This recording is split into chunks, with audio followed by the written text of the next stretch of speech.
Yes, let's get started. Welcome to the session, which is 45 minutes in 30 minutes, and it's a very simple session. I'll just go through a lot of features in Dynamicweb, some hidden, some new, some you have already known, and some you probably did not know. So let's get started. They're grouped into different sections of the system, so we'll go through all of them. We'll start with the section of general CMS features. And the first one I have here is the ability to collect consents with the new GDPR legislation out in May. When you create a form, any form in Dynamicweb and use a text box field, as you can see here, I accept the sign-up terms. You can open the field settings and select a consent activity in the drop-down you see under consents. And then we can show the checkbox in the front end along with the description or the policy that's related to this one. And once anyone submits this form, we will also collect the consent in the consents module like this, so we get all the information that we need in order to stick to the GDPR regulations. The same thing can be done in the extranet app when you create new users using the user management app. Then we have the possibility of showing sub-pages in a list. As you can see, I have a tree called providers with a lot of sub-pages in it, and it can be difficult to see in a long list like this. So you can open the properties of the providers page, and then you can open the properties and mark the checkbox, say list sub-pages. And once you click on the providers, then instead of getting all the pages in the tree, you now get them in a list like this one, and you can right-click them here in the list, and then you can do all the things that you can usually do with pages in a list. And this can basically replace what we call named item list. This is a much easier way to work with them than the other one. Then we have the possibility of using items in the tree and disable all the non-item based content. That would be the built-in Dynamicweb pages and paragraphs. So first you create an item structure that supports all the content that you need, and you can set the restrictions on all of these items in which websites and where in the tree structure they should be able to be created.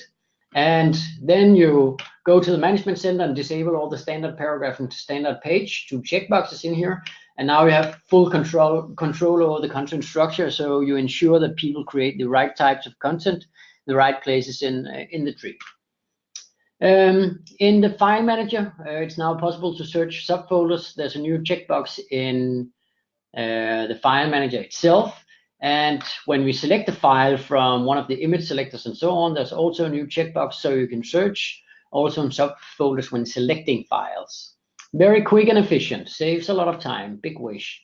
Also in File Manager, there's a new download option where you can right-click on any folder, and when you click download, you download the entire folder and all the contents into a zip file. And instead of downloading one file at a time from a design folder or so on, you can download the entire design template folder in one go. And that makes it pretty simple here. I downloaded a lot of images from one of our solutions. So that was CMS features. Let's switch to e-commerce features. And the first one I'm going to talk about is the ability to create a user during the checkout process. So on the cart app, we enable the user creation, and we choose which groups we want to put this customer into. So when they place an order, they will be placed to one or more of these user groups in the user management system. And also, if we already have a user with the email address, or the user did make orders previously, they can also get updated with the same user ID. Then we can go to the smart search and create smart searches that looks at users that has bought specific things or did some specific behavior, and then we can use email marketing to send out follow-up emails based on these searches. When you're creating a discount, and it's a discount that you use for a lot of different things, and you need to add new products to it, instead of going into the discount and add the product to the list of products for this discount, you can mark the discount as assignable from product catalog. You can see that's the second checkbox in this view. And then when we are on a product, you can click on the discounts, and then when you will see a list of all the discounts that has been marked as assignable from catalog, and you can put products into the discount by choosing or setting the checkbox in here, and you can see that reflecting on the discount itself. Then we have an option to auto update the index when the product saves, and by using this feature, which you enable on a product edit, you open the shop settings and you find the auto build and choose what index to rebuild. This means when you go into the backend and change any of the properties of a product, it will be updated in the index immediately and will be reflected in the search results in the front end right away. To do this, you should have the index set up to have 2 instances at least, so you don't take one down an instance when the site is running. Then, yeah, as you can see here, there are 2 instances of the index on this solution. E-commerce statistics has been revised recently, so you can get an overview of how what sources, for example, is driving the sales on your website. So you can see how many percent is coming directly into my search, how many is Google and from social media and so on. And then you can also take a look at the turnover based on devices, my users coming from mobile devices or desktop devices and stuff like that. Then we also have some new marketing features. The first one is the consents that we collect with the forms and checkout modules and extranet modules can be used when we're sending out emails. So when I want to send an email, I can, on the recipient provider, choose which consents the user have given before we send them out. And of course, this is to ensure that that we follow the new regulation in the GDPR legislation. Then we have the remove consents and unsubscribe. Also, when people are unsubscribing from newsletters that you send out, you can choose which of their consents you're unsubscribing. Instead of just removing email permissions on everything, you can ensure that you just remove consents on the things that are related to this specific unsubscribe action. Also related to email marketing, there is you can use the index and the user index builder to create an index of all the users in the system. And then you can create a query using the query editor for repositories. And then you can use these queries in email marketing in the same way you do with smart searches. The benefit of this one is that it is, first of all, extendable, and you can also ensure that you have a much better performance. So if you have a large user base, this is a much better option than the smart search due to performance. When you have sent out an email, if you're using SendGrid, for example, or another email provider that supports reporting on the sending process, you'll get a list of all the failures and the reason, and you are able to remove the user or change their email address, or just simply remove the permission so you don't send out emails to them again. Looking into PIM, we've introduced a new feature called image categories, and this is to do with 2 things. First of all, we want to speed up the editing feature or enrichment with images with some inheritance. And it's also now possible to group images when we are rendering them in the front end. So you have product images and lifestyle images and other sorts of categories. And you can define 3 types of inheritance, where there's no inheritance between variants and language version, or you can merge. So you have products or images from a main product is merged into the images belonging to a specific variant, or you can have a fallback. So if something isn't specified on a variant, it will fall back to the master image, and it will look something like this in the user interface. When we have a product that has been changed a number of times, we keep a history in PIM. now, and it's possible to use PIM to compare versions, two versions of a product. And then you can roll back any previous versions and retrieve the data that you had previously and save it back again. And it also works for variants and different language versions of the same product. Then we have a new feature in the list mode here, where it's possible to choose a number of products and bulk export them to Excel. And what you do is you right click them and say export to Excel. Then you select which fields and what languages to export, and then you get an Excel sheet like this one that is partially locked.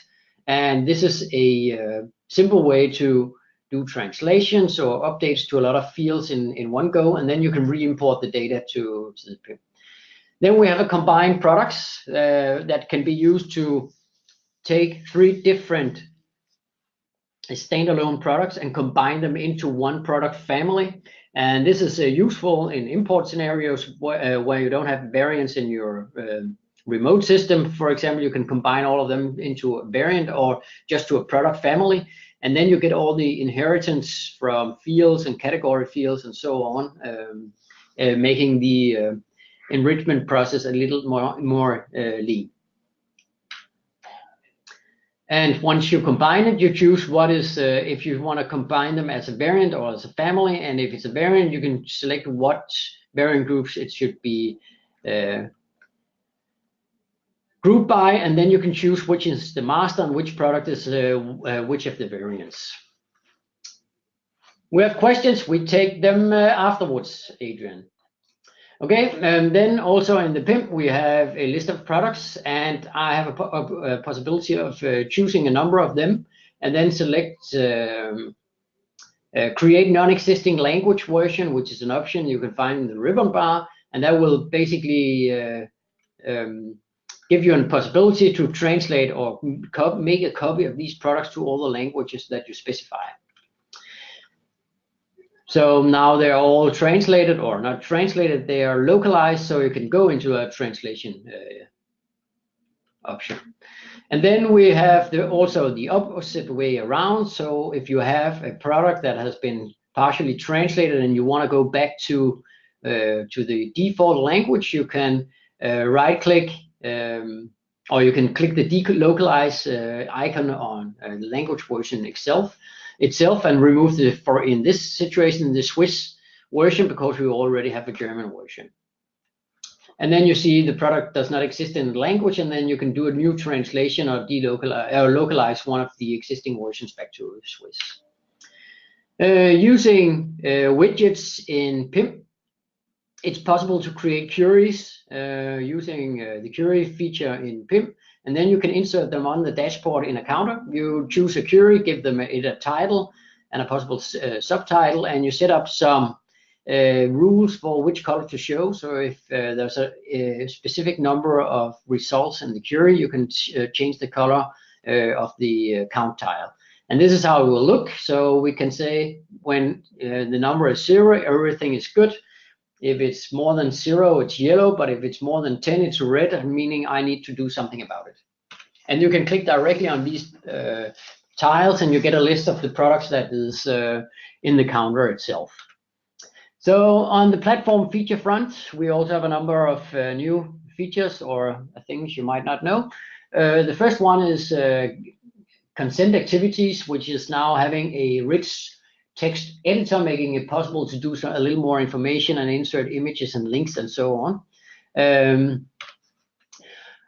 It's also possible to use the data portability app on top of the consents module to create a page on your website where users can download all the data we have in the system about them. So you define some definitions. What kind of data do we want to export on this solution? And then you set up the data portability app on a paragraph and let the user download all the personal data in JSON or XML.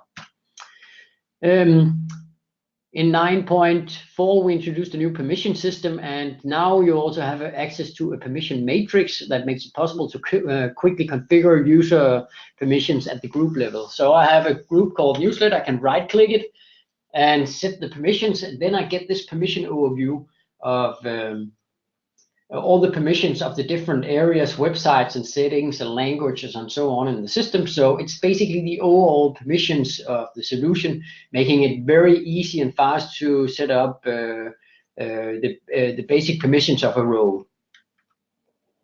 And also permission related, it's now possible to set permissions on the content tree. That's the root. So you don't set permissions on the website settings itself, but you can set the default page permissions for all the pages in a given website, and then you can overrule some of them down the tree. In this way, you can ensure that people don't mess with pages or parts of the content tree that they should not.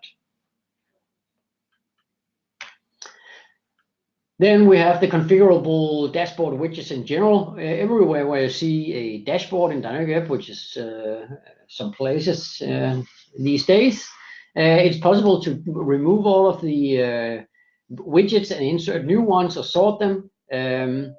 And you can set basically all kinds of widgets all over the system. So you can take your pimp widgets and put them on the dashboard on the front page of your solution, and vice versa. And in 9.6, which is due next Tuesday, you will also get the possibility of using some of the new statistics widgets to insert in different places in the system.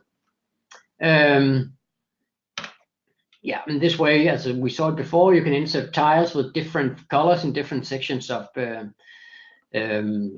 dashboards.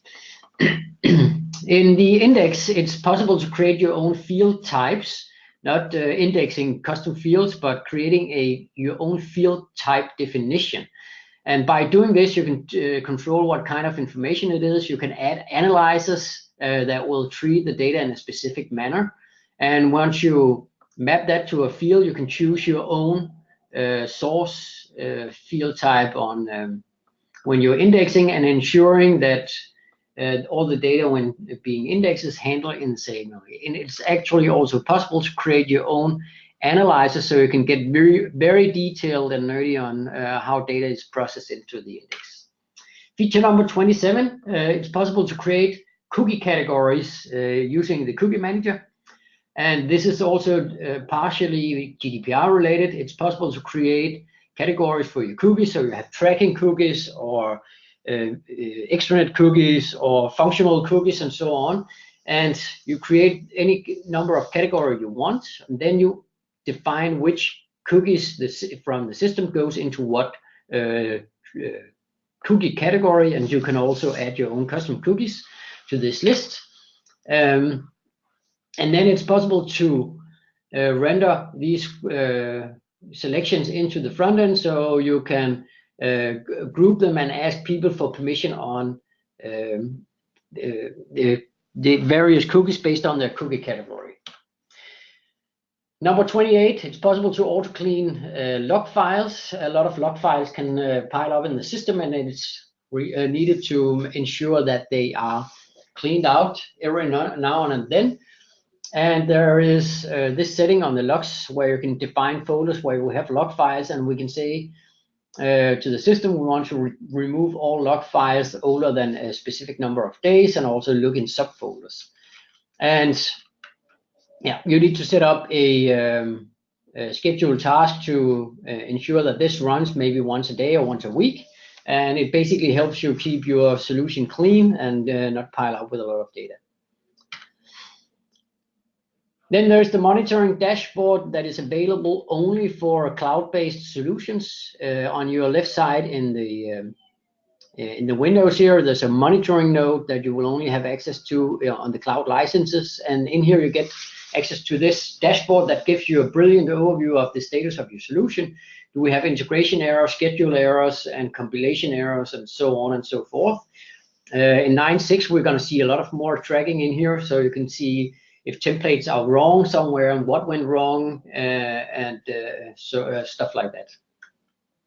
This monitoring dashboard is pre-configured from our side, and it's also, of course, possible to make your own add-ons to this one.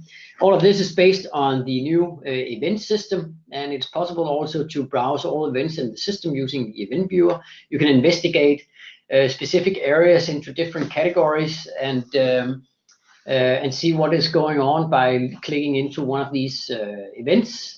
As you can see, you can sort between a long range of different event types and see the details and when it happened and why it happened and do something about it. And all of this, of course, to ensure that your solution runs as smooth as possible. Then we have a number of front-end features that's for developers. When you're creating Razor templates, it's possible to add a reference to Dynamicweb DLL and include correct inherit statements, as you see in the top of this one, in your Razor template.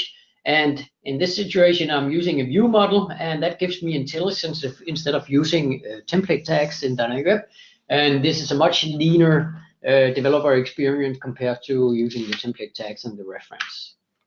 It's also possible when you have these view models to return the data in JSON simply just by adding a statement called add JSON, and that will basically return the view models serialized to JSON format, and then you can use it for Ajax implementations and so on.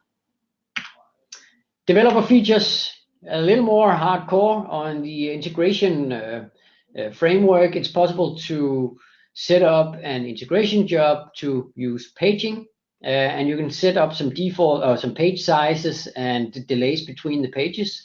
And this is a new scheduled tasks as in for batch activities, and it's currently implemented in our code units for AX 2012 and D365, and it's also possible to utilize this functionality in your own code units if you have any. In live integration, we introduced a new concept with the live integration 2.0 with notifications. So now it's possible to create notification subscribers for live integration, making it much easier to do customizations on the built-in features that you get from the live integration when we deliver it. And this makes it much easier to upgrade existing integration projects when new versions of it comes from us. When you're creating code and need to use some of the services to query data in Dynamicweb APIs, we introduced the services, which is a shortcut to all the services available in the system. And you basically make a reference to Dynamicweb DLL and just write services, and you get a list of possible services. And equal possibility is existing in Ecommerce namespace as well. And it's also possible using code to create your own view models. It's pretty simple. You create a class that inherits the view model base, and then you add a number of properties on this one. And where you use it, you create a new instance of this model and fill it with data using your controller. And then you just pass it on to the template instance, and now you have a view model based template. Number 37, the deployment tool, when you do development and configuration of a Dynamicweb solution in development environment or staging environment and need to move the changes to your production server, it's possible to use the deployment tool to do comparison between the system that we have defined here, which is the foreign system, and then you can do comparison by choosing what you want to take a look at between. And then you get a list of all the changes on the right side, on the left side compared to the right side, and then you can send all of these data into the remote system. And this one supports all database changes and database layout changes, changes to files and the content structure and so on. And with 9.6, you also get the possibility of making deployment for forms for editors. Then we have some Rapido features. We've introduced a new item type called tabbed items, making it possible to create items or tabs when using large items like we do with website settings. This is a Rapido implementation. It's also possible to use this feature in your own item types, of course. Rapido has a new item or content possibility of creating these notification overlays that you can use for leads and prompting for signups. It's available on all pages. You basically insert a paragraph into the page of this new type, and then you can set some properties on this one on how it should behave, the text, the image, and where the button should be, and where it should be positioned, and stuff like that. And that will give you an overlay like this, either by delay or when the user is going away from the website and so on. And it can also use animations and all kinds of fancy stuff. Number 40, loyalty points and point shop using Rapido. There's a configuration option. So as you can see on this product card, it's possible, instead of buying this product using regular checkout flow, it's now possible to add the product using points from your point balance if you're logged into the system. So when you're in your checkout flow, you can see your point balance and see how many points you are spending and how much you're earning if you're buying stuff without spending points. And you can, on my profile, you have a balance of your loyalty points available. And extendable templates, and that's also in Rapido. We have a new extensibility architecture, which makes it possible to do blocks, custom blocks. And what you can do inside one of these blocks is you can define your own blocks and your own rendering, and these blocks will go into the blocks of the block structure that Rapido is built on.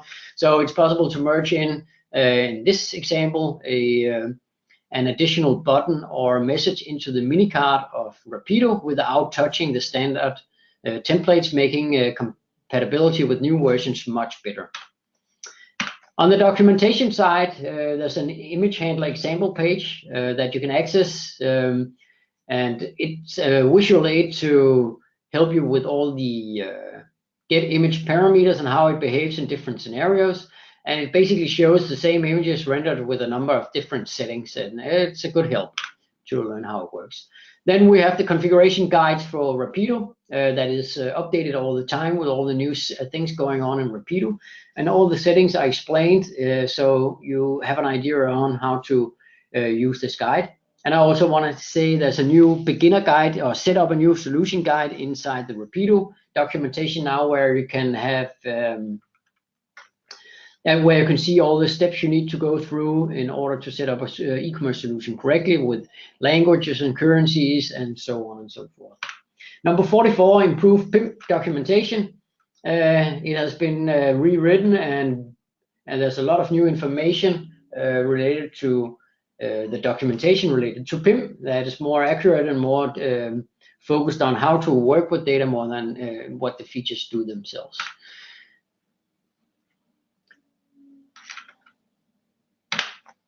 Number 45, there's a lot of tutorials in here that you can access for free and read all the courses. We have 5 of them currently on PIM and integration, platform developer, and so on. And once you're through all of these, you can do the certifications. And this is the new PIM certification, and you can go on and take that and add that to your list of Dynamicweb certifications. Number 46. Dynamicweb 9.6 is coming on Tuesday, and there's of course a lot of new features. You will see a separate release seminar. I'm just going to give you one small example of what is coming. And